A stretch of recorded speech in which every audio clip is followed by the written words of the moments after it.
All right, guys. Well, we're gonna. Hi. um, First video here. My name is Eric Mark Fischer, and welcome to the solo show. I guess I just got done with some clients, and let me make sure this microphone's on. It's on. I've got this like little cheap microphone. So I'm in recovery for alcoholism. I'm a retired professional athlete with the White Sox and the Twins, film producer. I've made over 20 feature films post baseball. I've done a lot of financing. I have 2 college degrees in film production and media law. Um, I've been in lawsuits. I've been through divorce. I'm a father of 2 daughters, 10 and 13 years old.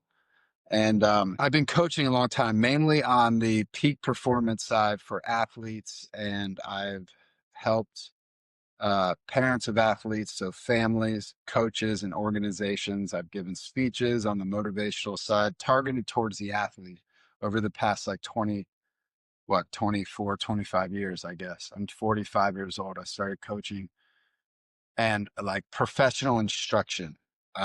People are, I guess, more familiar with in these baseball facilities I've owned.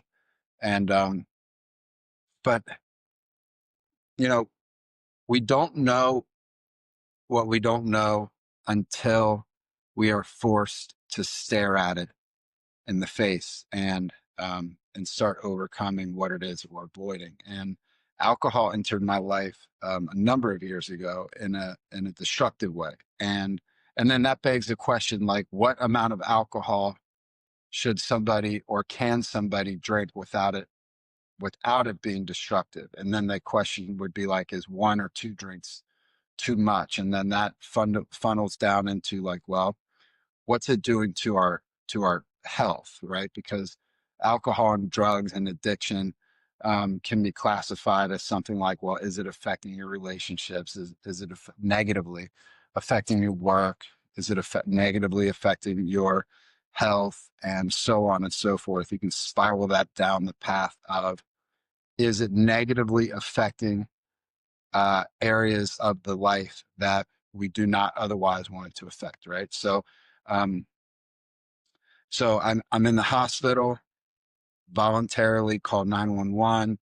I'm waving the flag. I'm done with this alcohol thing, and I didn't know what my life was going to look like, but I knew I was done. Um, I knew I was done drinking, and I was alone. Family split up.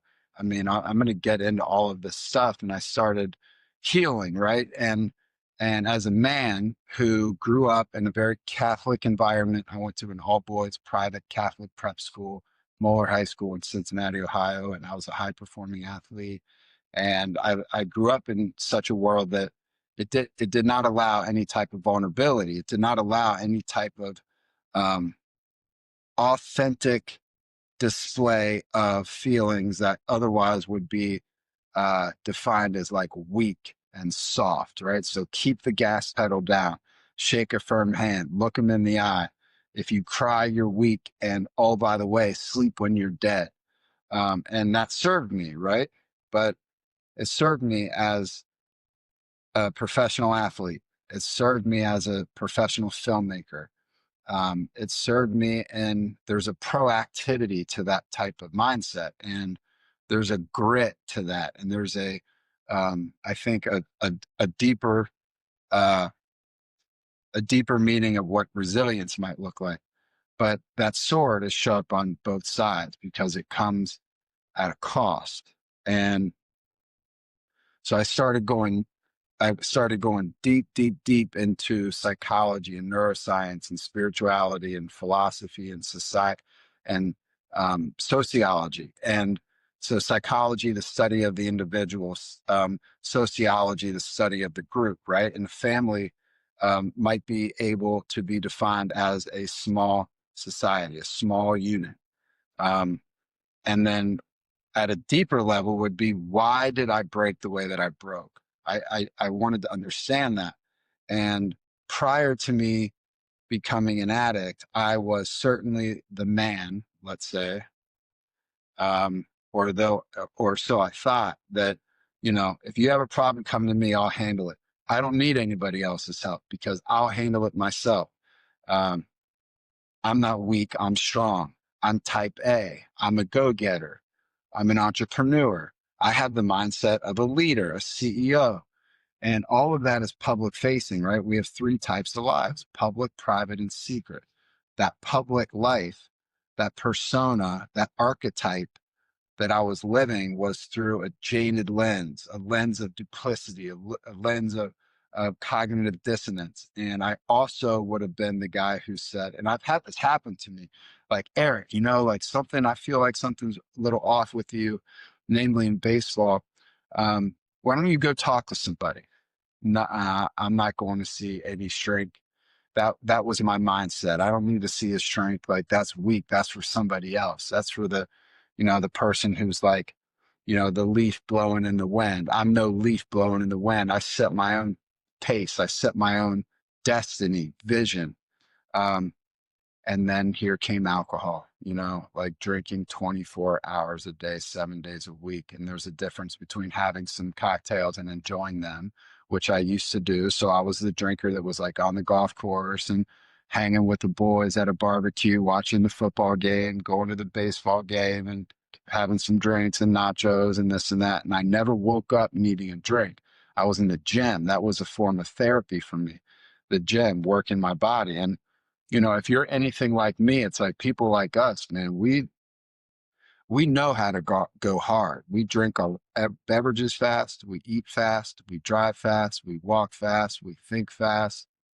It's hard to go to sleep with the inner dialogue. So when the lights and the sun go down, our brain turns up. And that was me. And so when I was in the hospital and then I went to inpatient rehab down in Florida, I'm gonna break all this apart for you. I'm gonna tell you how here in a second in this solo YouTube that I'm attempting here, because I have so much thought and so many things that I've learned now that I'm coaching in the lifestyle design space, and which includes addiction. I work with a lot of high performers and entrepreneurs and CEO type mindsets. The mindset of that is key. I don't mean CEO per se by title. I mean the person who fundamentally wants to be the best they can be.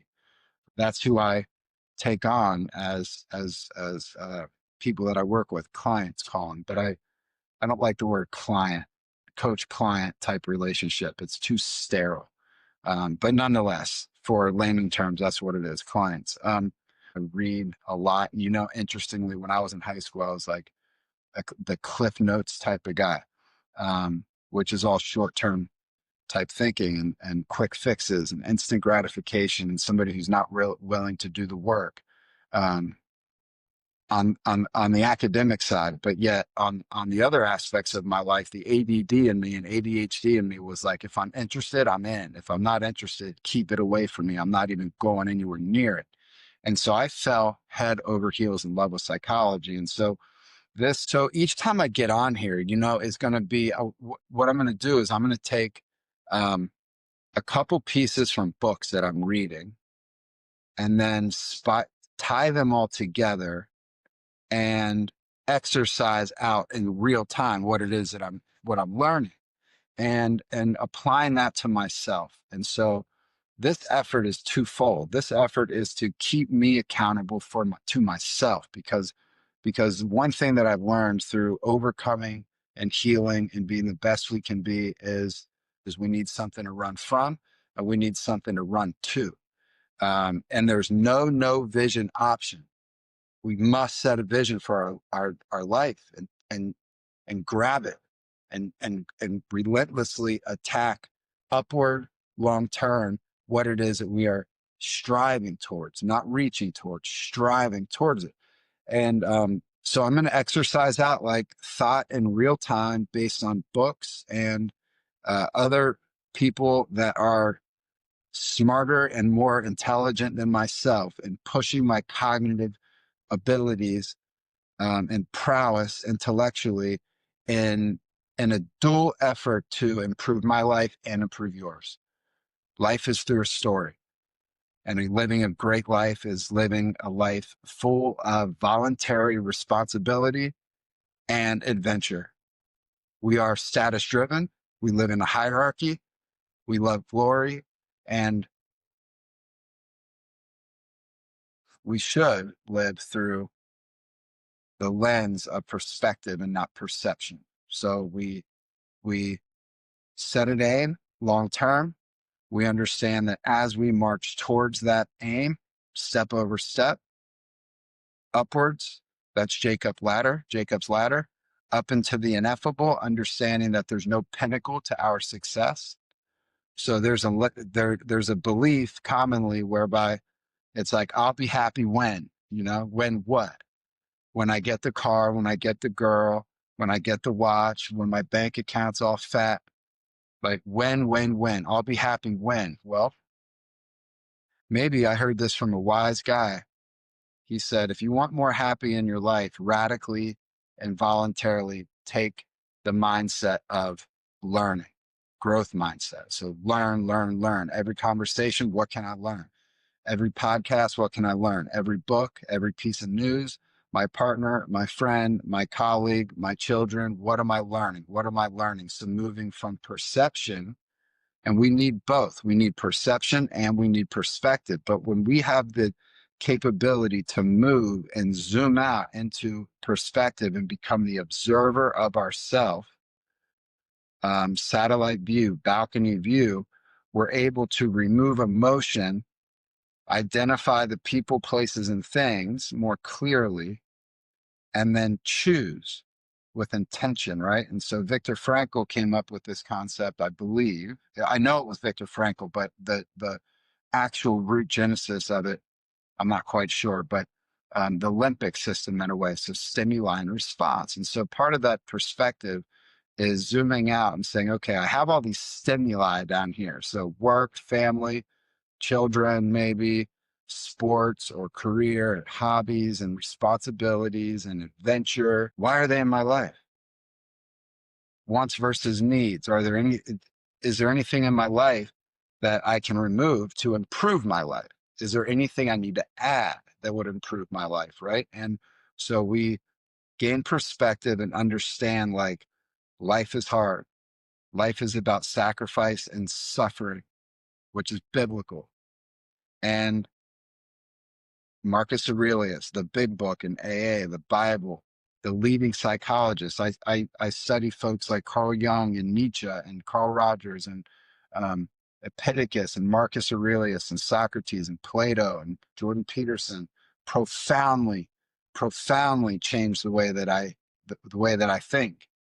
And now, that being said, he stepped his toes into some political and societal waters that were one of the requirements to gaining perspective is being able to compartmentalize what it is that we pay attention to.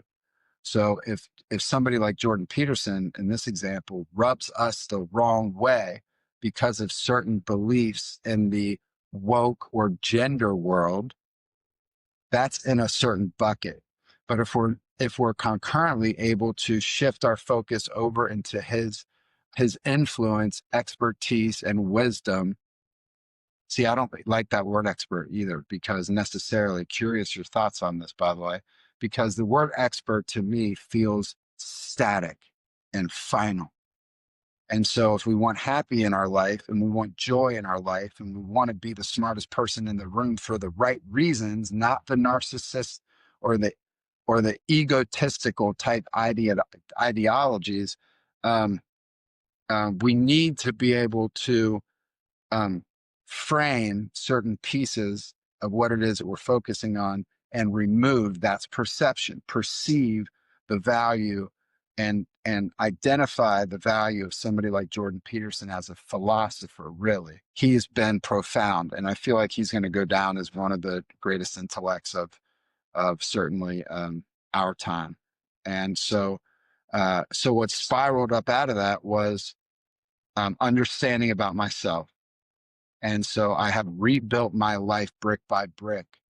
And I've learned that there's no pinnacle to our success. It moves up into the ineffable. So when you think of Jacob's ladder or any ladder, every step that we march upwards, the ladder proportionally increases the same amount. And the further we climb up, that ladder continues to, again, proportionally ascend upwards into the ineffable. And at the very top of that is God. Now we're in the middle because when we go into the darkness and make bad choices, we can push ourselves further down to the point where we can always do something stupider to push us further down. And at the bottom of that is the devil. And if people think that there's not hell on earth, they will think about that differently as they continue to go down into the dark and into the abyss. They will come to realize, like I had to come to realize, that my heart's beating, my blood is flowing, but I am quite literally imprisoned in hell while still on this earth. But the upside is, in order to heal and overcome the pain of our current situation, all we need is a little speck of hope, man. We need a little speck of white light that we can see from we're looking up at to just target and try to reach for. And that is enough to keep us going. And action fuels motivation. And so it's about taking small steps. And the cool thing about reading that I come to realize is, like, when you read great literature, you are literally in the person's head while you're reading. You're in their brain. What are they thinking when they write this sentence? A great writer, every sentence, every word matters. It's not there for no apparent reason. It's there for a very specific reason. And so we pay attention to that, and we challenge it, and we toss it up in the air, and we poke at it from 360 degrees to gain perspective and to make sense of it. And that's what I aim to do here in a very organic, fluid, holistic type manner. And and to provide key takeaways for you each, like 10, 15, 20-minute little clip. It's a forever search. It's a forever search. Brene Brown says, without vulnerability, there is no such thing as courage. I mean, we all limp around this earth trying to keep our shoes clean and act as if, and to what? To present to the world our best selves, even though it might not be true. And so I had to shed all that, So if I fuck up and make mistakes on this and I'm not factually accurate, I'll learn as well. So please put them in the comments, like, hey, Fish, Eric, what you said right there is not right. That's wrong. So go back to the drawing board and do more research. So, and I will. And I will thank you for those comments, actually. And it's the airplane model, if the plane's going down, put the mask on yourself first. And as a result of putting the mask on yourself first, taking care of your own body, from what it is we put in our body, the nutrition, to the exercise, the functional health and wellness. Peter Attia says this quite nicely. He says, our current medicine is 2.0. He's a proponent of medicine 3.0, which is proactive, right? So we can live a proactive life or a reactive life. And this is Stephen Covey, 7 Habits of Highly Effective People, where are we proactive or are we reactive? And reactive, there's a victimhood mentality to that. I'm on the receiving end. Proactive is, I'm going out and I'm going to get it. And so we're pushing out our circle of influence rather than being concerned with our circle of concern. Control the controllables, let's say. So no matter what it is that you're trying to overcome, you're a midlifer and you're sick and tired of sitting in that cubicle. Kids are getting older, you're getting out of the house, maybe the marriage has suffered a little bit, or maybe you're drinking too much, maybe you're looking for a career change. It's about setting a vision long-term and marching towards it, right? There's no vision option. We can establish a good vision for ourselves. We can establish a bad vision for ourselves. We can try to live out the good vision. If we try to live out the poor vision and try to implement that into the world, it's going to what? We're going to be injecting our unilateral and subjective views, oftentimes full of lust and pleasure, on other people unilaterally in the form of power and influence, which is tactical and finite, which is tyranny. And the only way for us to be tyrannical to other people is to first be tyrannical upon ourselves, because the belief system and how we act in the world must align. So we have to believe what it is that we think first. And people say, well, outside in, other people, other places, other things are the worst form of tyranny that can happen to the individual. And I would argue that the worst form is the tyranny that we place upon ourselves. And so that's if we try to implement a bad vision, no vision at all, then we will be assigned a vision, and that's no way to live. So there's no vision option. So why not choose a good vision? Why not set our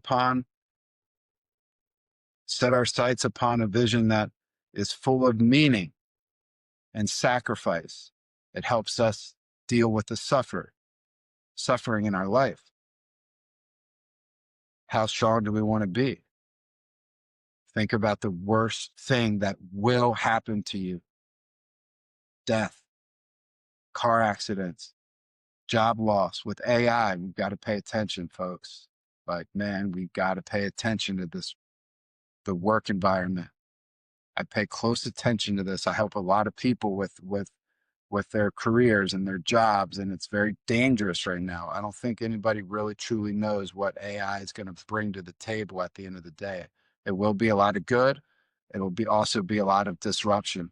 We might be going into a dystopia for a decade or so before we reach a utopia, should society. I mean, society works when it shares the implicit laws and rules of an upward aim. Same thing with partnerships, same thing with marriages and business partnerships and all this togetherness. They don't work unless everybody shares the same long-term vision, the same long-term aim. And society is the same way. And so if we start compartmentalizing and go tribal more than we are currently, there's going to be a dystopia.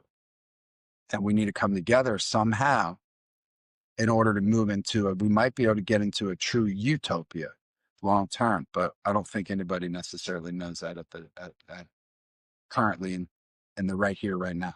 But we shall see. Nonetheless, I'll pick a couple topics. We'll go through them together, and we'll meet a couple times a week here, 15, 20 minutes, 25 minutes, give or take a little bit. And yeah, help myself, help you, help others. So like, subscribe, and I'll see you soon. All right. Take care. See you.